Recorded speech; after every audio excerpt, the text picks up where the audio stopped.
roll it out, the information to all agencies. My question is, National Museum, were you duly informed? No. No. In writing, no. In your budget call? It's just our very helpful analysts at DBM. That's their advice to us. But it's only informal. So we weren't aware. If that's been there since 2016, even El Beremo, hindi pa naman nila naririnig yan. And ang chair ako, Mr. Chairman, hindi ko rin narinig yun. Narinig ko lang yung trip maybe a few months ago. Baka nangyari lang yung trip nung naging DepDev ang NEDA, hindi 2016. Dati pa yon.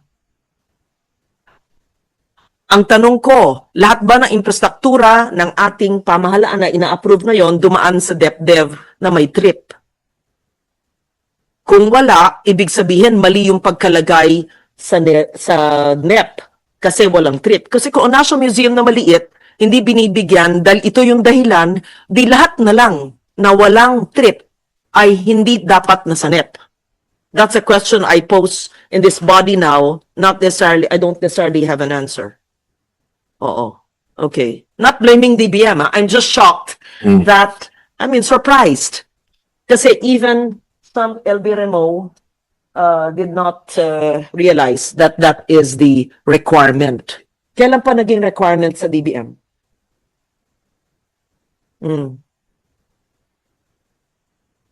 So we're saying the trip is the 3-year rolling program. Bakit ba rolling? Is a requirement of NEDA, DepDev, for all infrastructure projects to be included in the NEP. Regardless of amount, ma'am, I guess. Regardless of amount. Because I've not been advised that there's a threshold there. If it's a 5 million multi-purpose building.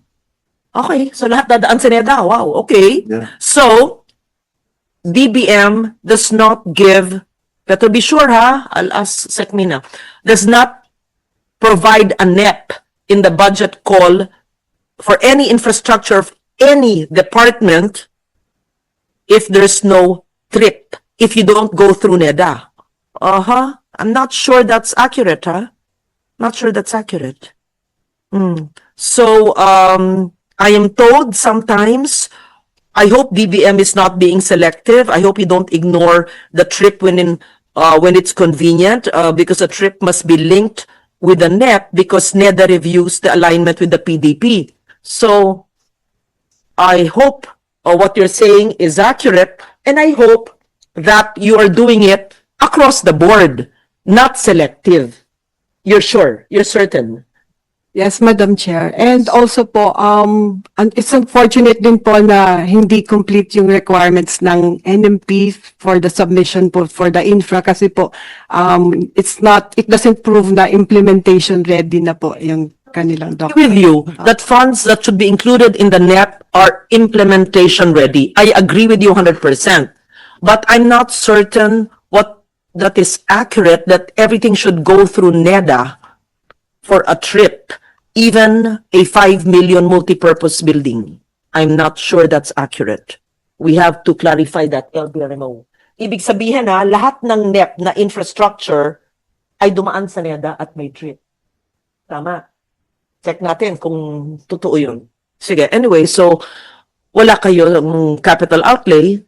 Kinaklaro ko lang yun. So you'll know what to do next year. So it's up to the chair to augment your budget, assuming you have a shovel-ready project. Yes. Everything. Man mababa implementation nyo.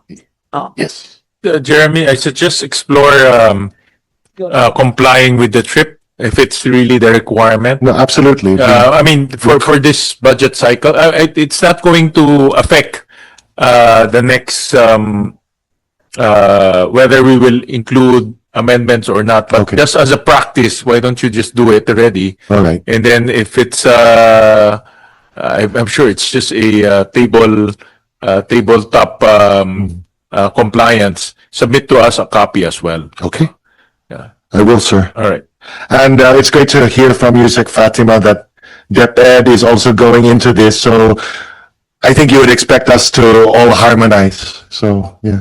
Because our process since time immemorial is we seek the endorsement of the DepEd Secretary to DBM for the NEP. So now it's like, okay, we need to seek the endorsement pa rin of Seksami, but now we have to go to also to NEDA, and we just feel it's another layer, but we will comply and we will talk with DepEd to see how we can do what they're doing.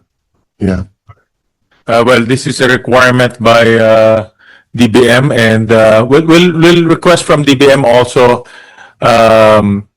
the document that prescribes the trip insofar as approving capital outlay and approving their NEP. Just submit to us some documents so we will be guided as well. That means all projects of DPWH in the NEP went through the trip. No, because kasi nga hindi binigyan ng National Museum kasi walang trip sa DepDev. So ibig sabihin lahat ng bypass roads, highways, flood control in the NEP of 2026 went through the NEDA. Tama? Ganun ba yon? Lahat dumaan sa NEDA, ang NEP. O sige, tingnan natin kung tama.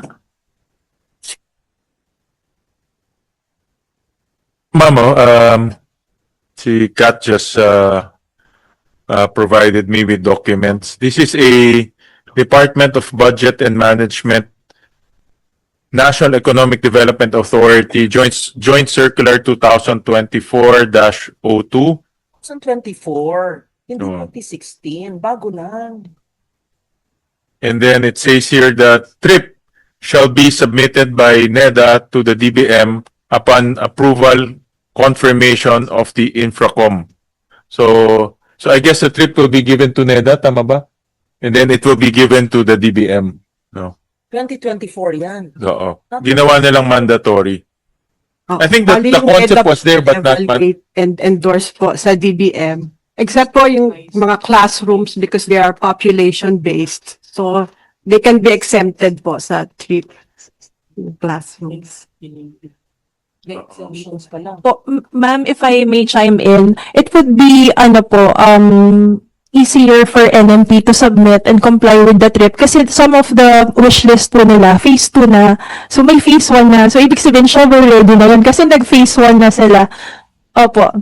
Correct. If it's phase 2, that's compliant with the trip. Why do you have to go through another department, DepDev, to approve, to give? It's common sense to continue. Let's say Cultural Center, we just came from there. ASEAN, I don't know, they said a part of ASEAN will be held there. And it's 0 in the NEP. I was shocked. I don't know how you can augment 2.5 billion for Cultural Center. And it's 0 in the NEP. Maybe they did not go through the DepDev trip. All right. So, how many more questions? So, no more. Just submit to us a copy of the trip for your 2026, just to take a look at it. It will not have any bearing whether we will add it or not, just to see what will be the contents of that trip. No? Because like what they said, a lot of your projects are already ongoing projects, phase 2. So these are projects that are geared towards completion. No? So we just want to look at that. Phase, New projects, I mean, not new projects, but continuing. Yes. So Our wish list now is only continuing. We removed now all the new projects. So it's obviously shovel ready. So why would you not provide unless there's slow or low utilization? So it doesn't have to go through DepDev again if it's a continuing project. Well, but we've been told it's a requirement, so we will comply, ma'am. Yeah. But as to the policy, well, that's certainly. Yeah.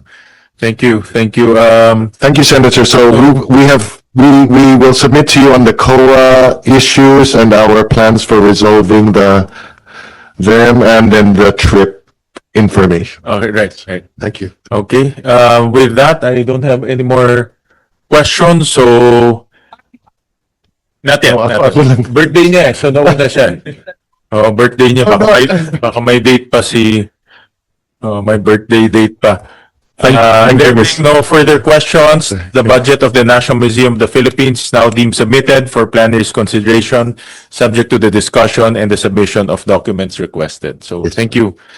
Thank you, Mr. Chairman. Thank you, Senator Legarda. To remind DG Barnes on the amendment I made for GAA 2025 for the documentation of the Rizal collection in Berlin. Berlin Yes. for the Berlin Ethno Museum. Yes, ma'am. It's ongoing. It's ongoing and it's Christina on Juan. track to be launched next month at the book fair. Okay. Yeah. Ito nagamit nyo? Opo. Okay, very good. Yeah. Thank you for lending us the beautiful paintings here. Thank you. It came from a National Museum. Yes, in partnership with the Fundación Sanso.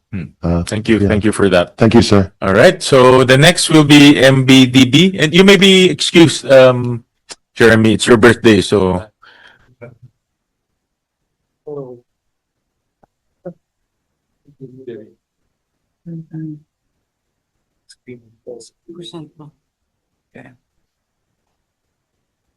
Good afternoon, Mr. Chair. Good afternoon, Madam Senator.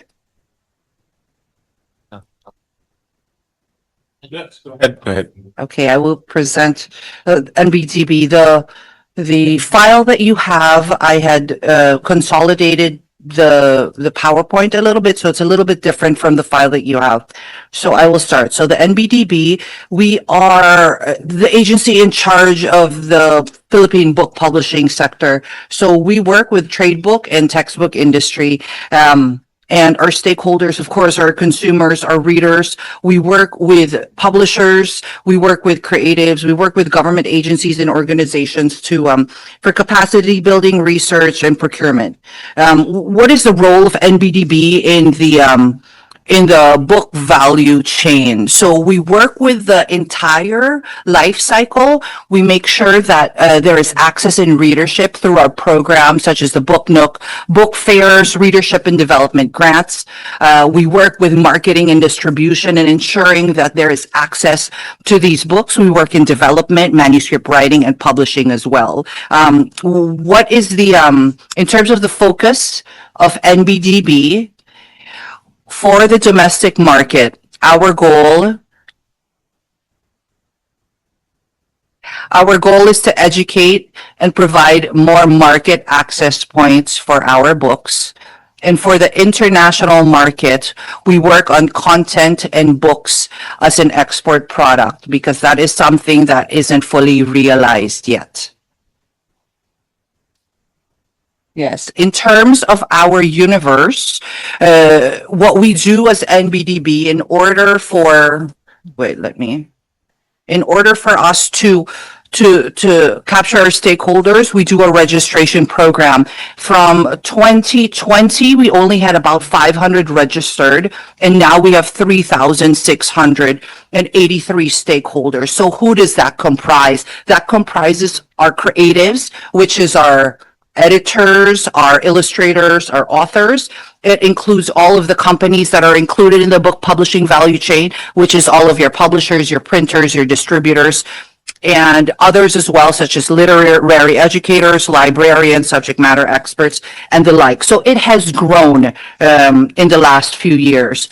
In terms of ISBN growth, it's quite exciting to see what has happened again in the last 4 years. In 2020, we had the lowest ISBN ever at 6,666. And this was due to COVID and just publishing issues. So an ISBN is essentially an SKU. So these are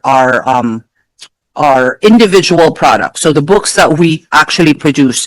And in 2024, we're at about 13,000. And in 2025, we're almost about 15,000 in terms of ISBN. And this looks very, very promising for our industry. In terms of recorded sales, 2023, we had about 13 billion. 2024 is a bit higher. We're looking at about 16 billion in terms of sales. And then this year, we are looking at about 17, 18 billion in terms of sales. So it's actually growing. So in terms of our programming, we have different programming because we want to hit the local market, of course, and expand readership. So we don't work on literacy, we work on readership and expanding the growth of our readers. We have a fantastic program. It's called the Book Nook Project, and the Book